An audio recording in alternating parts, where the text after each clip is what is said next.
Ah, Microsoft, you do make it hard to love you sometimes.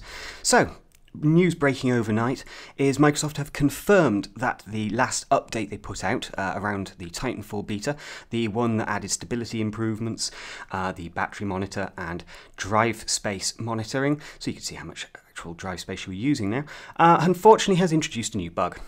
And this bug we are going to dub the black screen of death. So, this is what's happening.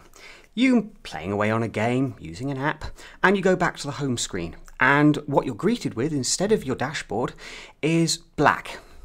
A black screen. Now, effectively what's actually happening is the signal coming from the Xbox is disappearing. On my Samsung television, the Samsung basically feels that there is no signal there, and so it powers itself down.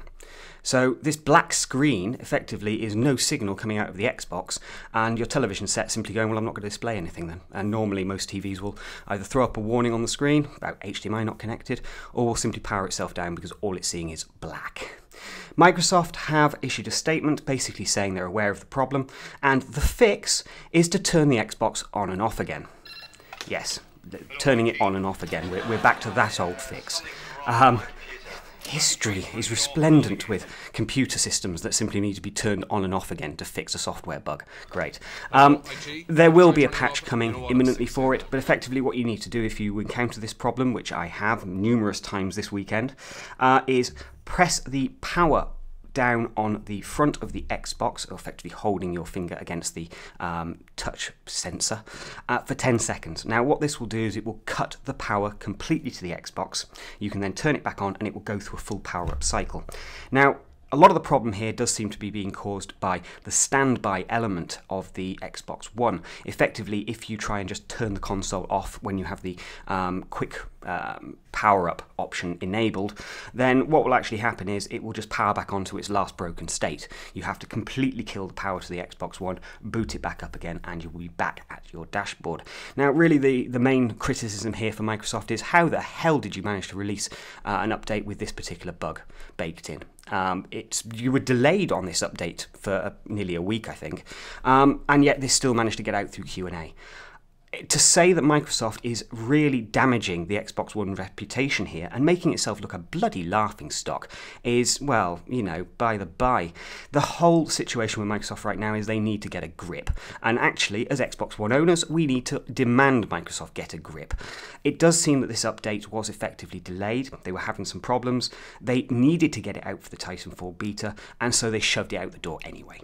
There is no way in a million years, I've worked in a lot of Q&A, there is no way that quality assurance would allow a bug like that to go through and that it wouldn't have been picked up. It's as simple as that. It's such an obvious bug. Do you know what I mean? That it would have cropped up in testing. But Microsoft pushed it anyway. So now we all have consoles that at any point we're going to have to get up off the couch, go and actually power down the console completely for 10 seconds, or actually cutting the power to it using the 10-second hardware reset, as it were, and then carry on gaming again, and hope that we don't need to nip back to our dashboard for any reason to, like, you know, Skype somebody, which is how we first noticed the problem here. We wanted to Skype somebody, went to go to Skype, and the whole thing went black. Cue half an hour of head scratching, and of course then it turns out we've got this software bug. So that's the fix. How long it will take Microsoft to actually get a physical software fix in place for this issue, but for now what you need to do is kill the power to the Xbox One completely, power it back on, and you will be fine and dandy for a little while at least. Everything is going to be different. Hello, IT, have you tried turning it off and on again? Yeah, but that's an important part of the process. Yes, if you don't complete that part, there's no way that you're going to be able to do the next bit. Okay, so now, turn it back on again. Thanks for watching. We hope you enjoyed this video. Do please remember to like and comment, and if you'd like to, please subscribe.